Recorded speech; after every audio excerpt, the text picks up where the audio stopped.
I'm going to go ahead and share my screen and make sure I share my sound.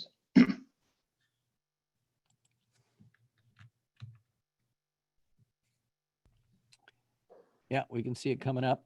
Okay, great. Well, thank you everyone for joining. I'm very privileged to give this talk, and I hope you enjoy it. The things that I'll talk about today, I'll do a quick introduction, my background. What I'd really like to talk about are some of the people, and I obviously can't fit in everybody, but those who made me successful. A lot of my success was due to things that other people did for me. I'd also like to cover kind of what day-to-day life was like during my career. I've got some funny stories, and then I also have some sad stories, and I want to remember some of my friends who I miss very much. I will give you a time warning. I think this is scheduled for 20 minutes, and I'm going to go way over, so feel free to drop out if you can't make it. Thank you for coming in any case. And there's some very, very slight PG language. I was a Marine for 16 years and in the Army for 10, so I don't think I can avoid it completely, but it will be minimal. So I'll begin at the end. This was my last gunnery range in the AH-6 on Range Guerrero. That's named for Carlos Guerrero, a 6-gun pilot who was killed on this range while he was training for combat operations. Go back.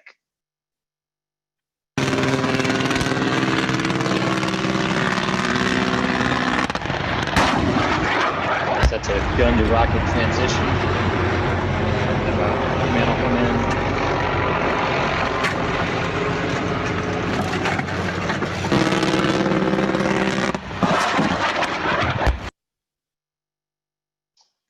So a little bit about my background. Hold on. There we go. So the guy on the left is my dad in World War II. He was in the Army, European theater, came back and went to school using the GI Bill and had loved Europe so much that he went back there to teach. And my mom there on the right came from Evansville, Indiana, and was equally adventurous, went over to Europe to teach, and they met and got married in Verdun, France. Had 4 children throughout Europe. 4 of us were born in 3 separate countries. And that growing up in Europe in the 70s and 80s really kind of set the stage for my life. I went to the University of Central Florida, and immediately after that went to OCS and joined the Marine Corps. I stayed in the Marine Corps for 16 years, spending the last 4 of those years at a SEAL team out of Virginia Beach. Progressed from 2nd lieutenant all the way up to lieutenant colonel for about my last 6 months. And then in a strange career twist, I decided to resign my commission and go to the Army and become part of the Night Stalkers, the Special Operations Helicopter Unit that you may know from the movie Black Hawk Down. I spent 10 years there and then was fortunate enough to attend business school at Stanford after I retired in 2017. My aviation background primarily consists of these aircraft. I started out in the T-34, quickly transitioned to the TH-57 helicopter. Spent about 2 years flying Hueys, the UH-1N that you see there, but the bulk of my time is in the Cobra and the AH-6 Little Bird there on the bottom center and bottom right. Got just over 5,000 hours, and I stay these days in an R-44 and a Super Decathlon.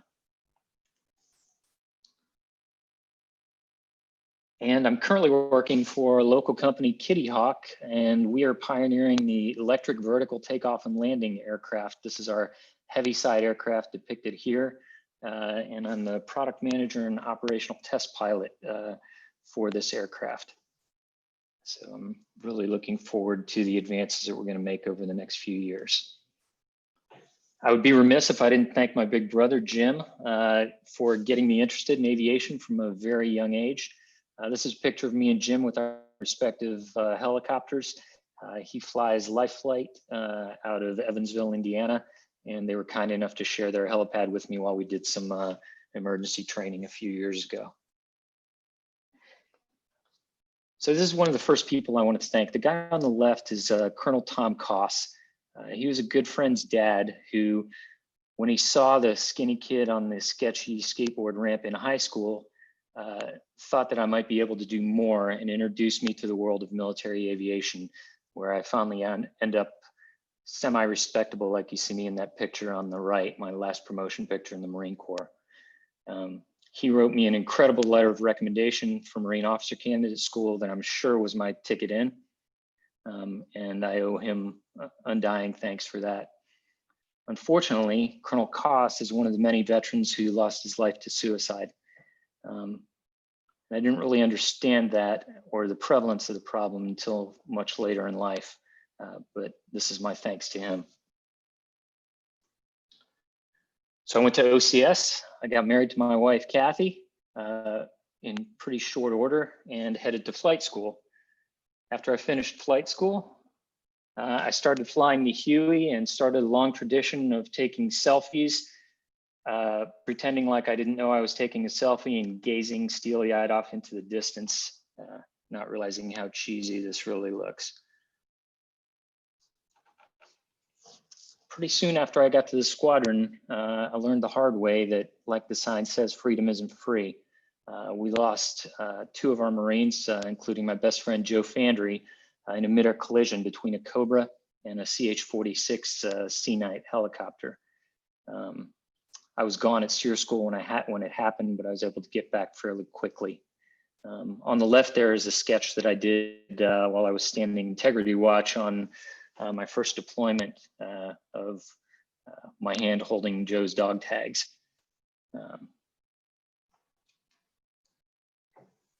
So back to people who helped me out. The guy with the intense gaze there in the middle is Colonel Ken Knatzer, my first squadron commander, who really looked out for me as well. Between us, there's a sign that me and my friend Russ, who's just off to Colonel Knatzer's left, the big redheaded guy, painted in memory of the guys that we lost. And if you notice, there's a cold beer in there.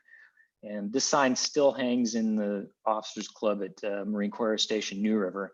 And if there's anybody from the Warriors in the club, there will be a cold beer in there at all times. And it's the youngest lieutenants responsible to keep that full in charge for our friends that have gone.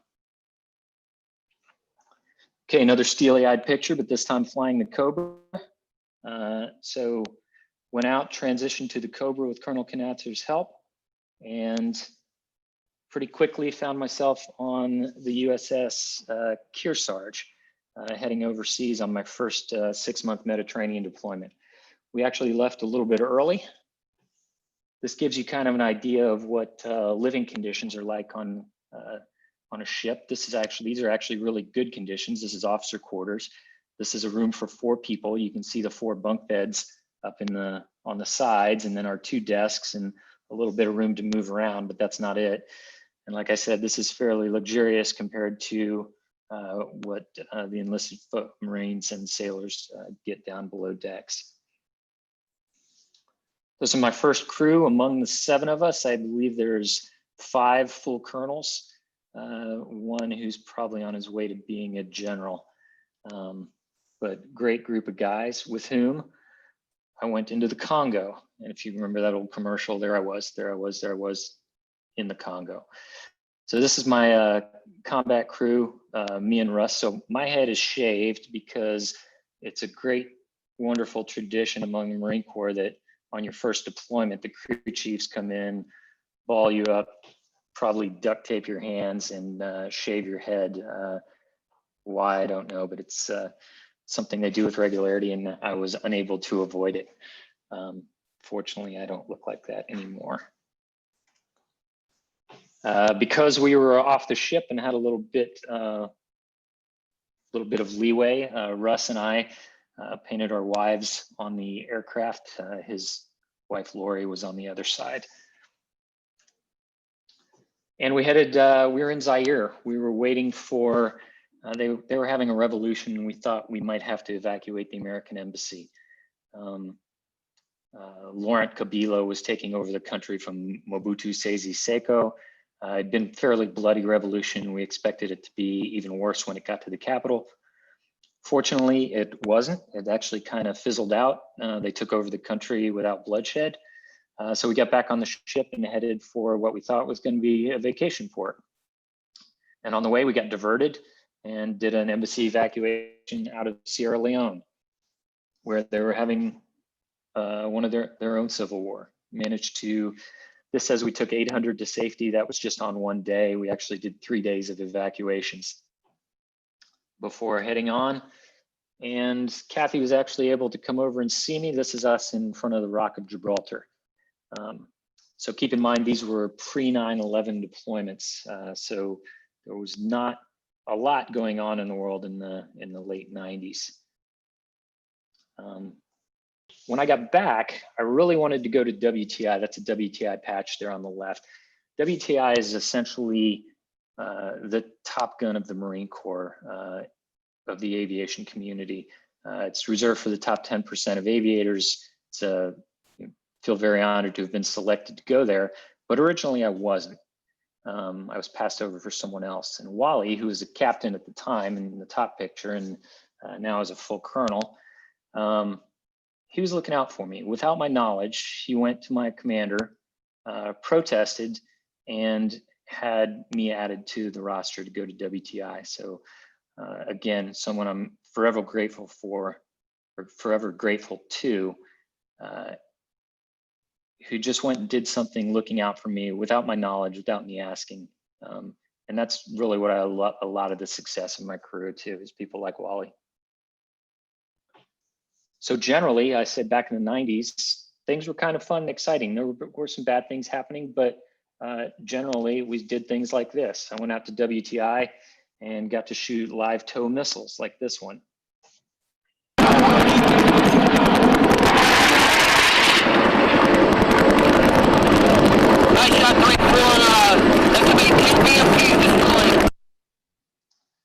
I got to shoot rockets danger close to friendlies.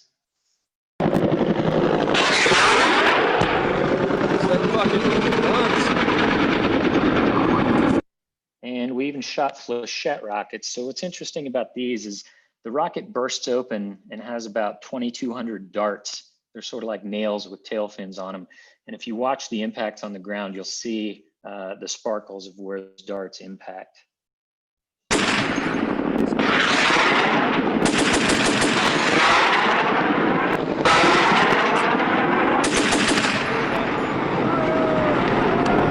And the 2 other things you saw in there, the beam that you see is a laser pointer that's invisible to the naked eye, but helps me find the target.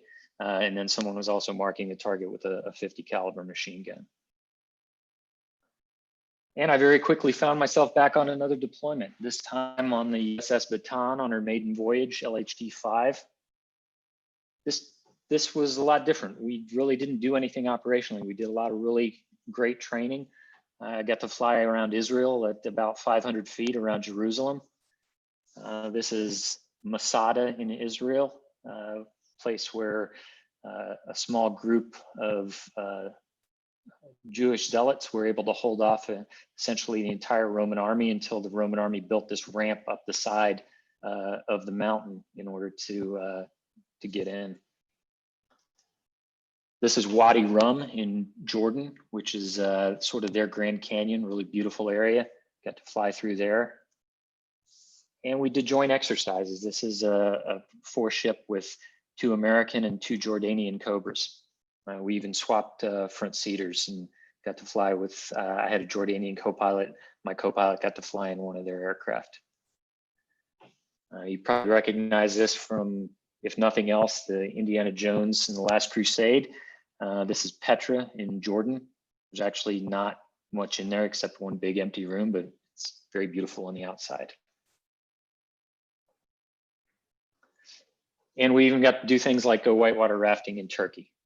So all in all, a fairly fun deployment. Then we got back home and I got to do some really cool training. This is out in El Paso. So some of you may recognize this aircraft as the Russian Mi-24 Hind. This is an E variant. And this was a fairly scary aircraft. We didn't know that much about it. It was in the books as being really capable. And I got to fly air to air against it. And that was really eye-opening. For one thing, this is the view out the front of the back seat of the Hind. So as you can see, that pilot can't see very much. And the aircraft's very fast, but it's not that much faster than the Cobra, maybe 20 knots. And it's not nearly as maneuverable. So we spent a lot of time looking at him from this point of view through my gun sight, which felt pretty good to know that this aircraft wasn't quite the boogeyman that it had been made out to be to us. And then one day everything changed. This was the first and only time I saw the World Trade Center. This was in 1996 on a flight up the Hudson River to a memorial service. We were going up to Rhode Island. The next time I saw the World Trade Center was this in the 2000s when I was able to come up during a family trip. So things changed quite a bit for us. I pursued leaving my unit to join a SEAL team as their fire support officer. In preparation for that, I was privileged enough to go to Halo School. That's high altitude, low opening, doing high altitude parachute jumps on oxygen. I will say that this is by far the most dangerous thing I've ever done in the military.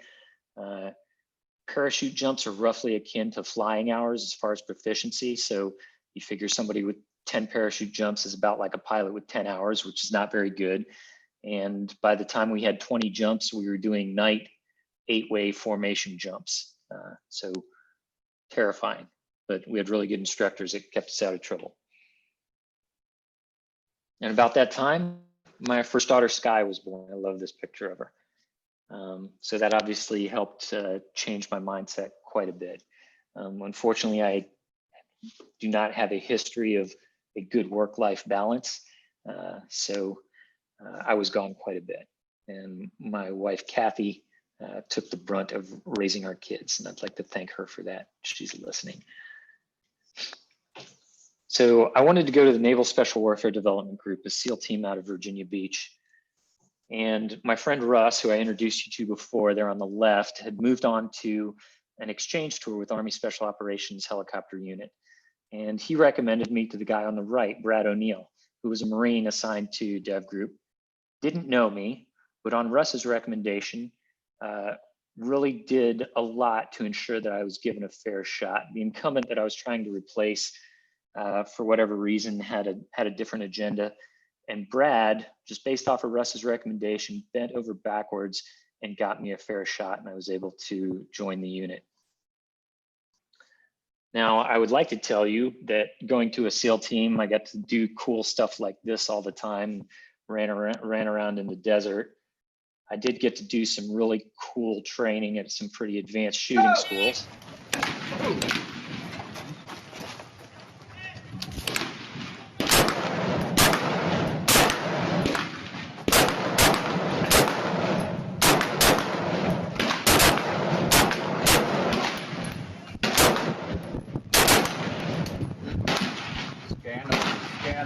But if I told you that, I'd be lying, because really, this is what I spent the majority of my time doing. I was the fire support officer.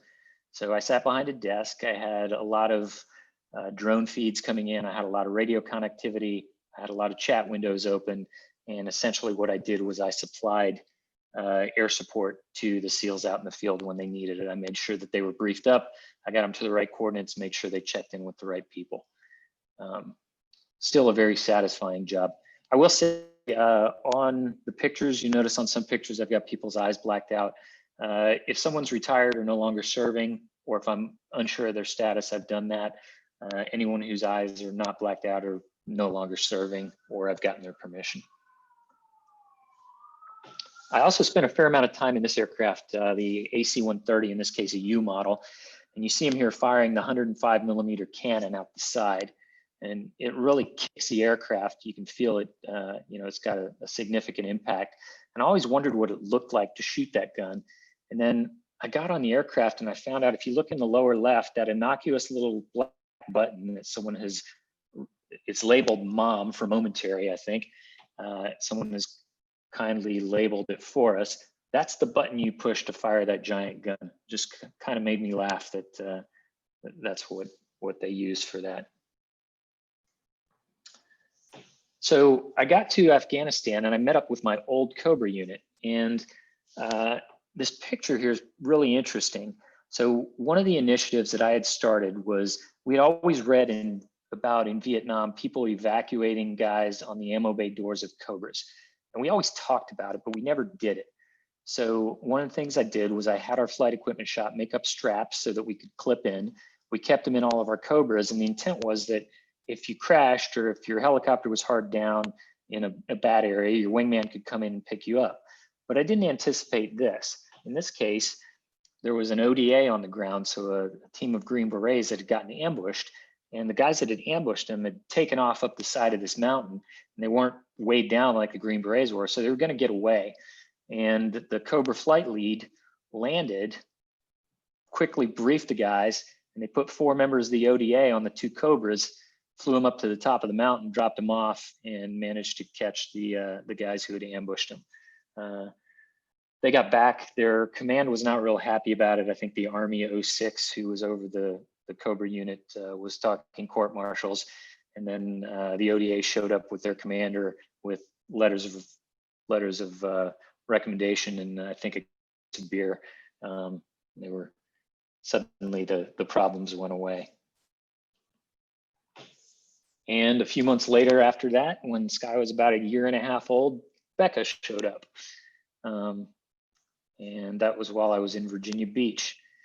Unfortunately, deployment schedule meant that 3 months after Becca left, I was back in Iraq, this time in Ramadi. That's the Euphrates River in the background. This was during the surge in the early to mid 2000s, well, I guess the mid 2000s. We were living in one of Saddam's old palaces. It's not the one across the river, but it looked similar to that. There were 3 of them in a row that we had taken over for both our living areas and our operation centers. And then there was that time at Stanford when I met General Mattis. So I want to put a plug in here for a nonprofit called the Commit Foundation. They help veterans transition, and they set up a program at Stanford called Stanford Ignite. It's a month-long program that Stanford used to just offer to their own students, and now they have one a year that they do for post 9/11 veterans. And the reason that General Mattis and I are laughing is I'm showing him the time he gave me an air medal for not flying. While I was attached to the SEALs, they put me in for a Bronze Star. It was administrative Bronze Star, nothing heroic, basically for doing my job. And because I was a Marine, it had to go across the Marine commander's desk for Central Command. It was General Mattis at the time. Well, the Marines are a little bit more of a stickler about giving out things like Bronze Stars than the Navy. And he looked at my records, said, nope, no Bronze Star. This guy's a pilot, give him an air medal. So I got an air medal for my one job in the military where I wasn't flying. Oh, and by the way, when I pointed that out to him, his response was, well, I never said all my decisions were good. So here's me in my first day in the Army. I had decided that I wanted to stay in special operations, and the Army Special Operations Helicopter Unit was the premier place to be. So I tried out, I got accepted, resigned my commission, and came to the Army as a warrant officer. In what I call a severe lapse of judgment, my new commander decided that even though I was a 39-year-old lieutenant colonel, I needed to go to warrant officer candidate school and learn how to fold my socks for a month. So I went down to Fort Rucker and joined a bunch of 19 through 24-year-olds, folding our socks and doing push-ups and essentially being miserable for a month. And there's a picture of me on the right that I sent home to the family. And that brought me to the Night Stalkers, the 160th Special Operations Aviation Regiment. I had to go through Green Platoon in order to become a Night Stalker. That's the initial entry platoon, where you do things like give each other IVs. And in this case, I was paired up with our incoming commander, who was horrible at giving IVs. I can see, I think 4 or 5 sticks. He obviously hit the vein, but couldn't get the needle seated. He finally ended up getting one on the top of my arm. I will say I got his vein on the first shot. I brought that up to him a lot later on. And at the 160th, you don't get to leap right into advanced stuff. You start over, regardless of your experience. I was a 2,000-hour pilot. You start over with the basics, and that includes hand drawing your objective area diagrams, using overhead imagery, not getting to use any flight planning computers, crunching all your numbers by hand, and triple checking them among your crew. We also have some pretty cool training facilities. While I'd been through the Dunker before, I'd never gotten to go through the Dunker in the actual aircraft I'd be flying. So what you can see here is that fuselage would be lifted up, you'd hop into it, it'd drop you in the water, flip upside down, and then you have to get out of it. What's really cool about this facility is they turn the lights off, they have a wave maker in the pool, they do lightning, rain, wind, so you get to practice it in all different environmental conditions.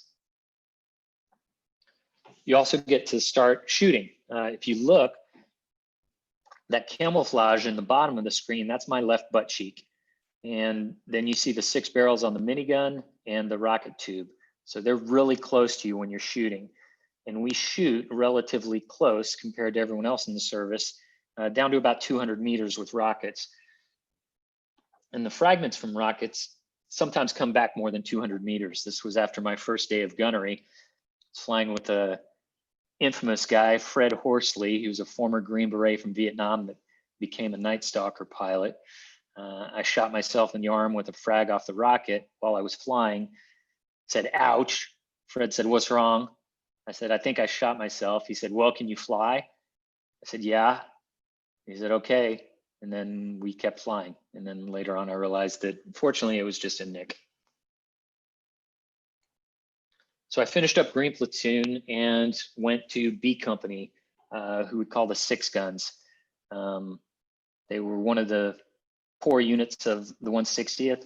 We flew Little Bird guns, and we had a sister company who flew Little Bird lift down the hall. And this was my first job in the 6 Guns as the newest guy. I was fridge bitch.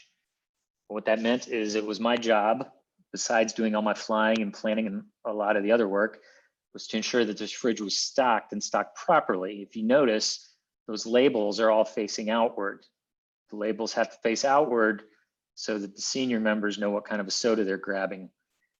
You also can't stock this fridge from the front because that would leave warm sodas in the front. So it was very clearly explained to me that when you stock the fridge, you stock it from the back so that the cold sodas are in the front. So I went from being a lieutenant colonel in the Marine Corps to stocking fridges in the Army. It was awesome. But what I really liked about the 160th was the tightness of the team. Here you see a team building up a Little Bird after an offload. You've got the crew chief that's on the blade pole and the pilot pinning the blades. In this case, you've got a pilot loading the rockets, things that I would never have been able to do in the Marine Corps, where the division of labor was really carefully specified. I got to learn how to master all the aspects of the aircraft I was flying, and that was really enjoyable. And we developed a level of trust that I haven't ever seen anywhere else. You see my crew chief kneeling there by the ammo can as I take off, and that's where he would sit when I landed. He would be inside my rotor arc when I landed so that he could more quickly get in, reload me, or refuel me, or do what needed to be done. And they just trusted implicitly that we weren't going to do anything stupid and hurt them. And that was a very satisfying feeling. Unfortunately, mishaps followed me to the Marine Corps as well. This is Captain Dave Hortman, incredible guy, would have been a superstar. I'm sure a general. And one day at Fort Benning, he and his co-pilot Steve Red were taking off out of forward arming and refueling point in a heavily loaded Little Bird, and they had an engine failure, and unfortunately were over trees, settled into the trees, and the 2 6 Guns were killed. I had just done a rotation with Dave in Iraq, and we worked out together for basically the month previous to this happening. One of the best guys I've ever met. I really miss him a lot. So I'm going to talk through what it was like deploying with the 160th. So this was my setup. I'm a little bit OCD, I guess you would say. So on the top left was my flight gear. You can see my helmet, my back pillow. Then I had a sleeping pad because I don't like the mattresses overseas. And then you can see my flight planning computer. And then the big Pelican case was my clothes, my boots, my workout gear, and some other things. We did fairly short deployments, usually about anywhere between a month and 3 months. All in all, I did 24 deployments to Iraq, Afghanistan, and other locations. But we did it so often that we got really good at doing it very quickly. We didn't have any transition time. There were times when I landed in Afghanistan and was handed my packet and said, hey, you're flying in 4 or 5 hours, get ready to go. And there were times I landed from missions to meet the C-17 that was taking me home. And my numbers are not high, and my experience was not unique. There were guys with many more deployments than I have. So this is what it would look like. As a C-17 would land, we would load our aircraft into it. And the load might look something like this. We may take several aircraft, but bottom line is we would fill up the cargo bay, we would sit on the sides. And then once we got to 10,000 feet, we'd all lay out our sleeping bags, go to sleep and wake up wherever we were headed. Or we would take a C-130 if we weren't going quite as far. Kind of the fun part about offloading a C-130 is you don't winch the birds off, you push them to the edge of the ramp on their ground handling wheels. And then once you hit the hump, you jump up on the skids and ride the helicopter out like a giant skateboard. So that was kind of fun. This is the Hindu Kush, the mountain range going into Afghanistan as we headed in for a deployment. This is actually Iraq, but it's representative of pretty much everywhere that I've ever lived overseas. If you notice, it's usually in an isolated area, fairly secure, very isolated from the locals. You know, over 24 deployments. The only Afghans or the only Iraqis that I met were translators. You know, we did not, unlike Vietnam, we did not go out into the town and mingle with people. The risk was judged to be too high. So really, when I wasn't flying, this is where I spent my time. We usually had somewhere to park like this. We would keep our aircraft very close. That white shed that you see on the right is where we'd keep our flight equipment. And generally, it looked something like this. We would have some sort of a cubby built where we'd keep our rifles, our helmets, our body armor, and in this case, because it was hot summer and we were wearing shorts, our flight suits to throw on and head out as quickly as possible. We lived in something like this in its various forms. We called them chews. I think it's containerized housing unit. This one was luxurious. If you see, this one had a bathroom in it. Most of them did not. The air conditioners were a must. It would get to be 120 degrees in Iraq, and this is a metal box. So it really, and we worked exclusively at night, so we had to sleep during the day. So that, you know, if that air conditioner wasn't working, that just was a non-player. That it would get to be 140 degrees in there. This is what the rooms look like. If you were lucky, you got a room to yourself. This was a crowded rotation, so I've got my bed on the left that I'm just getting set up, and my friend Roger, who had been a previous ranger, you can see already has his bed made, squared corners, and his shoes aligned neatly under the bed. And generally, this is what it looked like where we worked. We had planning stations. We had screens where we had general information up. We had feeds of the missions that were going on and enough communications to reach out and find out what was going on and what our missions would be for that night. Generally, we work in a building like this. This one was actually a cement building, but a lot of times we worked in desert huts that were essentially built out of plywood by the CVs. And this was my first rotation in Afghanistan. Just to give you an idea of this was the number of people I deployed with. Our team would have 8 guys, 4 pilots, 2 crew chiefs, and 2 what we called armament dogs. And that was our entire team. Compare that to go with 3 aircraft. Compare that to if I brought out a detachment of, say, 4 F-16s, that would usually come with maybe 150 guys. So we traveled very light. We were very low footprint and low cost for the military. This is another way we deployed.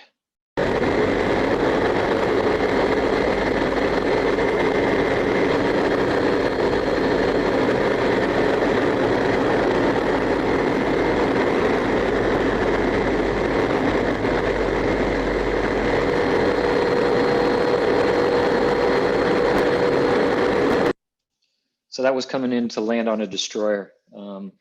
If you notice the chem lights that are taped to the glare shield there, that's in case we're out at night and one of us crashes and you have to go fish your wingman out of the water. It's really hard to hover over the water at night. So you make yourself a runway with chem lights, and then you follow the runway in, pull into a hover, and drop him a caving ladder that he climbs up.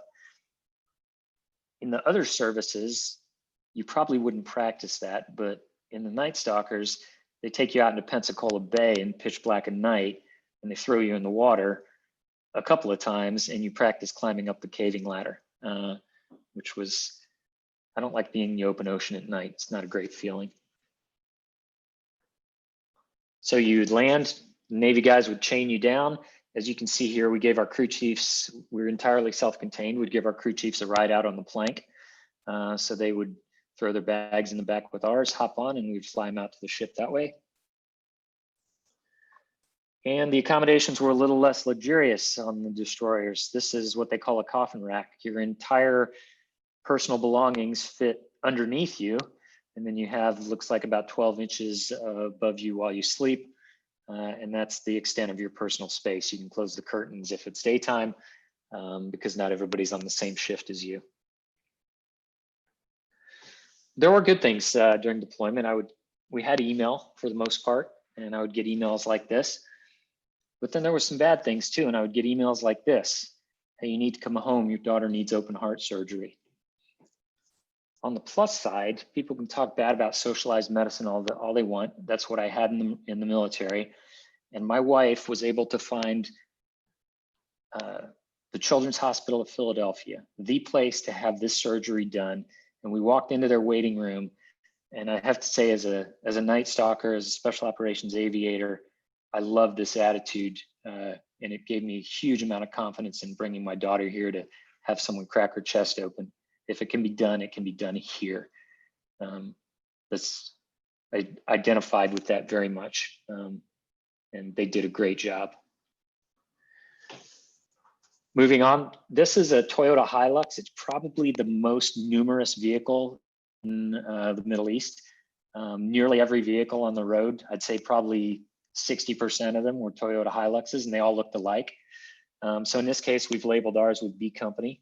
There were other creative ways that people labeled them. We had the Rockstar truck with the yellow star, which was, Rockstar was an energy drink. Someone had spray painted over something and it turned out looking like a rat, and they kind of added their opinion of that CAF is Kandahar Air Force Base. That was what they thought of that, and this was the poop truck. Towards the end of our deployments, they started restricting vehicles and saying only service vehicles were allowed. So our crew chiefs went out to the flight line. They stole one of the yellow taxiway lights that was solar powered, and they riveted it to the roof of our truck. And we made a sign on our map printer that said service vehicle and laminated to the truck. So we had an instant service vehicle to get around in, because really our schedule didn't allow us to walk everywhere. And this is the Eggman of Kandahar, the man in the middle. He was from Goa, a former Portuguese colony in India. And this guy probably served 5,000 people a day. He was literally the Eggman. He fried the eggs, cooked the eggs. And when you came in and placed your order the first time, every time after that you came in, he would look at you and know your order, including between deployments. I came to Kandahar, he knew my order. I went home for a month, came back to Kandahar. I walked in, he paused for a moment, looked at me and said, 4 over medium, and was absolutely right. It was incredible. Amazing the people you get to meet. The Station Foundation. So the guy in the picture on the left, on the very left of the picture, is a former six-pack. So he was part of our sister company of Little Bird Pilots, a guy named Kevin Stacy. He got out as a major and founded this nonprofit because he understood the stress on the families of special operations pilots and operators. And he has a nonprofit up in Montana now that brings families out it's not a group thing. You bring your family out. So the four of us, in our case, we actually brought 2 families, and he through a very personalized, week-long, all expenses paid decompression time with everything from, leadership training for the family to recreation to time alone to time spending with your kids, and just does an amazing job. And they've recently been able to purchase their own. When we went, they were basically using donated facilities, and he's been able to purchase his own and continues to do just great work for the special operations community. So a big thank you to Kevin for what he does for the guys who are still rowing the boat.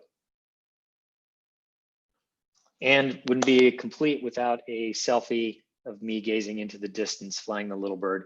In this case, you can see it's daytime, but I've got my night vision goggles tied up to the top left there, and then a couple of smoke grenades if I need to mark a landing zone or anything else, just chuck them out the door. So what do you wear when you're flying? I laugh when I go flying in the civilian world because basically it's a headset and whatever I have on.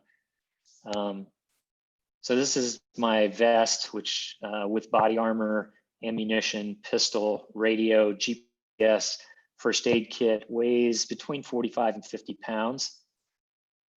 You carry a rifle. In this case, fortunate to be at a special operations unit. You could kit it out with a holographic sight, a laser pointer, an IR flashlight, and these mount in the aircraft with you. On the left is what you fly when it's really hot, but the water's really cold. I'm wearing a dry suit. This is getting ready to go out to the ship. You can see I'm wearing around my neck, I've got a life preserver, and I'm wearing a Swiss seat harness in case I need to be hoisted out of the water. It's much more comfortable than being hoisted out by a belt, which really hurts. And if you notice on the Little Bird, we always fly without doors, even when it's, I think the coldest I got was at Moses Lake, Washington, and it was 13 degrees Fahrenheit. So you bundle up like I am on the right, and we had what we called our 7-layer system, what was exactly like it sounds, 7 layers of clothing. You basically felt like the Stay Puft Marshmallow Man, and you were still cold, but it was workable.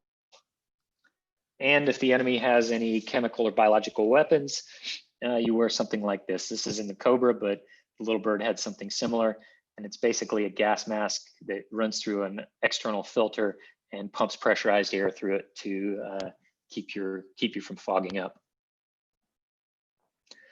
And probably my favorite thing about being in special operations was they issued me these shorts and shirt, and I brought my own boots, and I got to call this a uniform. So during the summer in Iraq, when the guys in the regular units had to wear their hot, sweaty, full-length uniforms, when their sergeant major pulled me aside and told me that I need to be in uniform, I could look at him, smile, and say, "I am Sergeant Major." So our customers are the reason that the 160th exists. The Rangers are some of our primary customers. This is a group of Rangers on a rooftop at our range back at Fort Campbell. That's actually me shooting for them. I'm going to show you a video. So I want to show you how hard the Rangers train. Whenever we shoot, we're controlled by somebody on the ground that is directing fire. And in this video, a guy to the left is teaching a new Ranger how to do a call for fire. But it's not enough that he knows how to do it. He has to be able to do it under stress. Fire mission over. Go, one.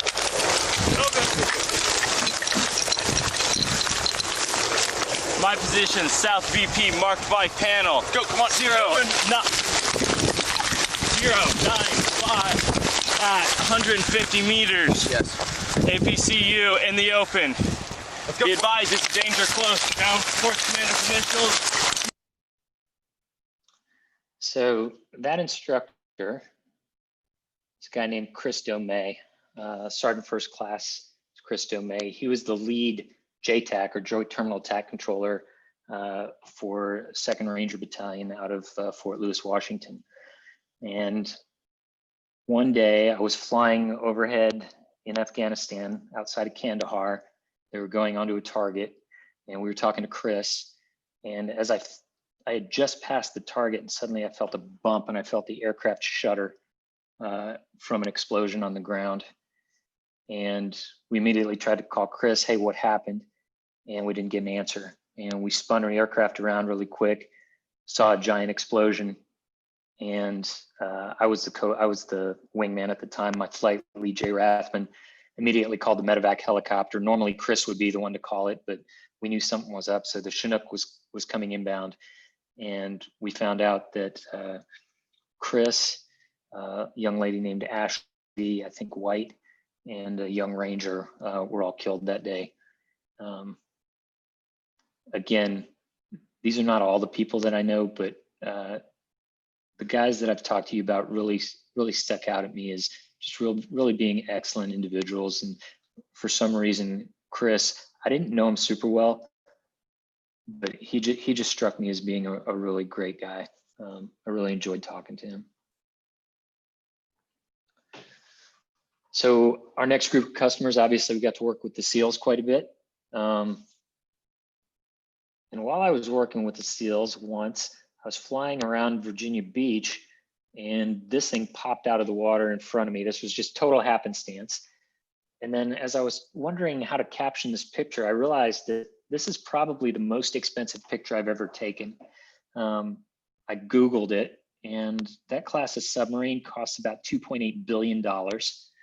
And then I've got a San Antonio class LHD that runs about 1.6 billion. And then if you look at this little dot right here, that's a Chinook helicopter, and that only costs about 32 million. So I thought it was a cool picture, and just some neat trivia that, like I said, I don't think I've taken a picture that's worth more than this one. And then of course we have our other group of customers that we don't really discuss in the open. So I'll leave it with a really cool picture. This is a time lapse of 2 little birds shooting miniguns onto a target. This is normally how I see our customers, is through the FLIR on my system or looking down through NVGs. This kind of gives you an idea of what our FLIR capabilities look like. It's also why when people ask me, what is an Iraqi or what is an Afghan like, I say they're 6 inches tall and green, because that's really the only way I'd ever seen them. Not to be flip, but I really didn't get the chance to meet anyone from those countries. So then I started coming up on retirement and the end of the presentation. Why would I retire? So this was my last deployment. I was now a flight lead in B Company at the 160th. I can't think of a more professionally satisfying job anywhere in the military, and I don't say that lightly. There's commanders that have a lot more authority than I did, but the balance of mastery of what you're doing, personal responsibility for a small team, and the ability to lead while you're still taking part in it and not lead from afar. I don't think there's anywhere else you get to do that. So it was a really hard decision to make. But by this time, my kids were into their teens, and I had essentially missed more than half of their lives being gone. So I knew I needed to get out.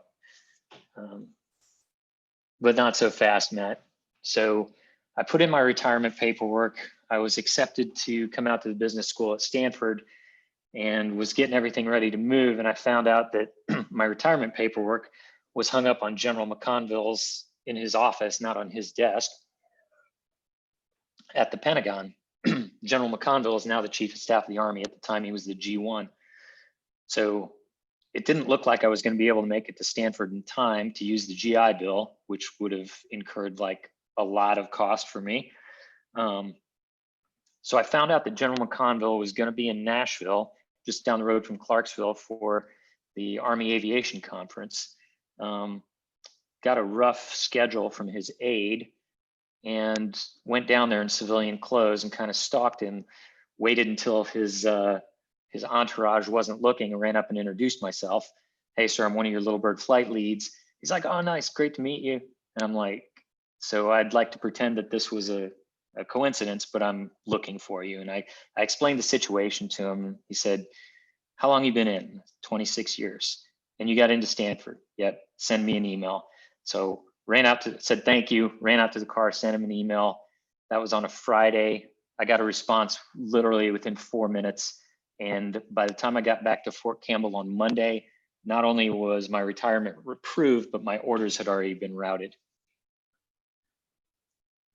And here's my retirement ceremony. My old squadron in the Marine Corps was kind enough. They even sent up a Cobra for a static display. I think this is like the coolest retirement display ever. I would be able to be joined by my family, my extended family, friends from college, and a lot of the guys that I grew up in the Marine Corps with, even one who had now transitioned to the Air Force, were able to join me. Probably one of the happiest days of my life. I've never felt so privileged and had such good friends and family that I appreciate so much. And I am way over time. I have finally stopped talking. I'm going to stop sharing my screen and I will open it up for questions. Let me open the chat and see what we got. yeah, Greg, those were glow sticks. I think I explained them. Thank you, Matt. That is fascinating, and I'm sure I'm speaking for everybody who's watching to thank you for your service. That's a lot of deployments in a dangerous place. You're welcome. While we reach the top of the hour, and if people need to jump off, we understand, but we're going to hang out here for a little while and answer a couple of questions. And I guess I'll get things rolling a little bit. During your deployments in Iraq and Afghanistan, were there ever any times where you were staged in Europe or something where you could bring your family out, or was it always that you had to, they were back in the States all the time and you had to go back home? Yeah, so we only stopped in Europe for about 12 to 18 hours to refuel the C-17s, do a C-17 crew swap. So it was not long enough. So my family couldn't come over, but my nanny from growing up in Germany, she was still there. And there were times that I overlapped with my sister. So I was able to see people there that I knew because I went through Ramstein Air Force Base and I had graduated Ramstein High School. So I knew the area. Oh, that's kind of cool to see your old nanny. Yeah, exactly. It looks like we do have a question, and it's a basic one, but it's always a good one. And that is, what's it like to be in boot camp? So Pankaj, thanks for the question. I have to say, I don't know. So when I came in the Marine Corps, I went to officer candidate school. I am told that we have to show up to OCS in the shape that you have to be in to graduate boot camp. Our drill instructors, who we called sergeant instructors, had to have finished a tour at boot camp, and our attrition rate was quite a bit higher. Our attrition rate from OCS in the Marine Corps was about 50%. Honestly, I think, and I haven't been to boot camp, but I imagine Marine OCS was tougher. And then when I came into the Army, I got to go through warrant officer candidate school, which I didn't find particularly difficult, probably because I was coming out of a SEAL team and was probably the best shape of my life. Yeah. Oh, that's awesome. So, couple of other questions you can see there. I'll let you pick. So Mike, the difference between a good and a great military pilot, I think I would say breadth of capability. I flew with people that were a lot better stick than me. I flew with people that could shoot better than me. I flew with people who were better leaders than I was. But to find people that could do all of those things concurrently, I think that's really what made the difference. There's a guy, Boots Blessey, that wrote a book about the Air Force, and that was one of his takeaways, was consistency across all the categories is really what makes a big difference. So I hope that answers your question.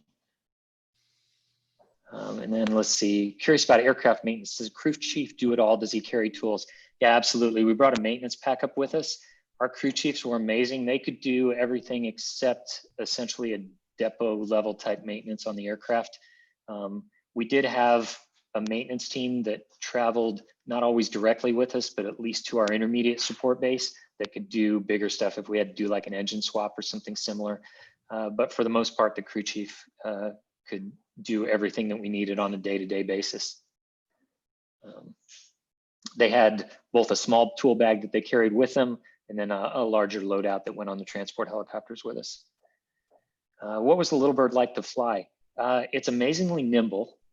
It's not particularly fast. With a full load, we'd cruise at about 90 knots. It was a big load. We would be right at max gross weight anytime we took off with a combat load. And what surprised me was it's very nimble, but it's really heavy on the controls because there's no hydraulics at all. So like pulling off of a target after shooting, you're pulling up on the collective with 30 or 40 pounds of force, and you're pushing the cyclic forward, again, with about 30 pounds of force. So it's like driving a car with no power steering. Were those mostly night missions in the Little Bird? Almost exclusively. I'd say overseas, I'd say about 90% of our missions were at night. And then back in the US in training, probably about 70%, because we would usually go out in the day to warm up before we rolled into night missions, just especially like learning a new range or we would try it. How many years do you have to be in the military? I think the least you can enlist for is 4, but I'm not positive. I know if you go to flight school, that's when I joined, that was a 6-year commitment once you get winged, and I think it's an 8-year commitment now, but it's not a short amount of time. But as you saw, like when I came in, I thought I wanted to make a career out of it and do 20. I was very surprised that I ended up doing 26 and still feeling like a quitter when I left.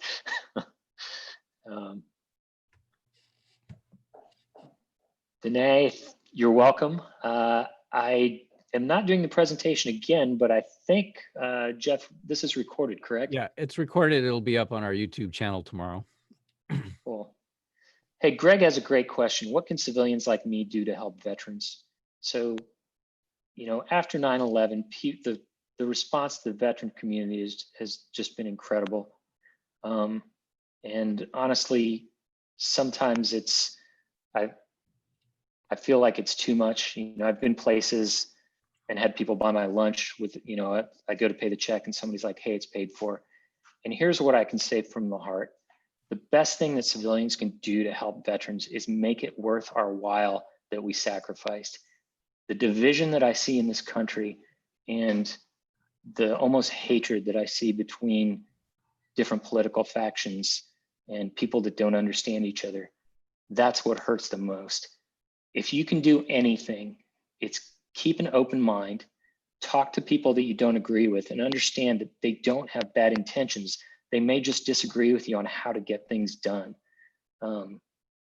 That's really what would make me the happiest and make it worthwhile for all that time that I was gone and away from my family is, you know, don't be shitty to each other. Well, words to live by. Matt, I do want to thank you for a fascinating talk. And again, and to thank you for your service, 26 years covering the Marines and the Army. Next week, we're going to be listening to the Navy side of all of this. But I do, again, want to thank you for joining us, Matt Croce. And I also want to thank everybody for joining us tonight for Hill or Hangar Talk. And I hope to see you again 2 weeks from now for our talk from Dick Martin on naval aviation. And this Saturday for the gala. And don't forget to join us this Saturday for the Halloween Haunted Hangar and the gala. It's all on our website at www.hiller.org. So Jeff, thanks so much for having me. I appreciate it. That's awesome. And thank you. And be safe, everyone. And we'll see you this weekend at the museum. Good night, everybody.